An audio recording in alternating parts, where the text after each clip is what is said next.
പാലക്കാട് കഞ്ചിക്കോട് ജനവാസ മേഖലയിലെത്തിയ കാട്ടാനയെ കാടുകയറ്റി. ധോണിയിൽ നിന്നുള്ള കുങ്കിയാനയെ ദൗത്യത്തിനായി എത്തിച്ചിരുന്നെങ്കിലും RRT സംഘം തന്നെയാണ് ആനയെ കാടുകയറ്റിയത്. പ്രദേശത്ത് ഏതാനും ദിവസങ്ങൾ കൂടി നിരീക്ഷണം തുടരും.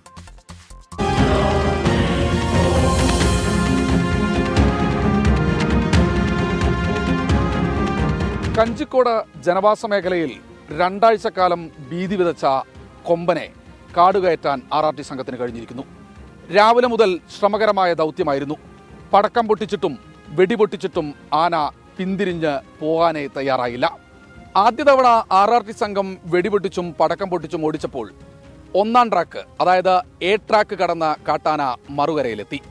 പക്ഷേ കൂട്ടമായെത്തിയ പോത്തിൻ കൂട്ടത്തെ കണ്ട് കാട്ടാന ഭയന്ന് വീണ്ടും ജനവാസ മേഖലയിലേക്ക് കയറി. ഇതോടെ ദൗത്യസംഘത്തിനും കൂടുതൽ പണിയായി. ഉച്ചയോടെ RRT സംഘം ദൗത്യം തുടങ്ങി. രാവിലെ എത്തിയ കുങ്കിയാന അഗസ്റ്റിനെ ഉൾപ്പെടുത്താതെയായിരുന്നു ദൗത്യം മുഴുവൻ പൂർത്തീകരിച്ചത്. എന്തായാലും ആദ്യം A ട്രാക്ക് കടത്തിവിട്ടു. പൊടുന്നനെ കൊട്ടാമുട്ടി എന്ന പ്രദേശത്ത് കാട്ടാന വീണ്ടും എത്തി. നമ്മുടെ ക്യാമറമാൻ രാജീവ് സുദേവിന്റെ ക്യാമറയിൽ ദൃശ്യങ്ങൾ പതിഞ്ഞു. കാട്ടാന വീണ്ടും ജനവാസ മേഖലയിലേക്കോ എന്ന് സംശയം തോന്നി. പക്ഷേ ജനവാസ മേഖലയിലേക്ക് ആയിരുന്നില്ല കാട്ടാന എത്തിയത്.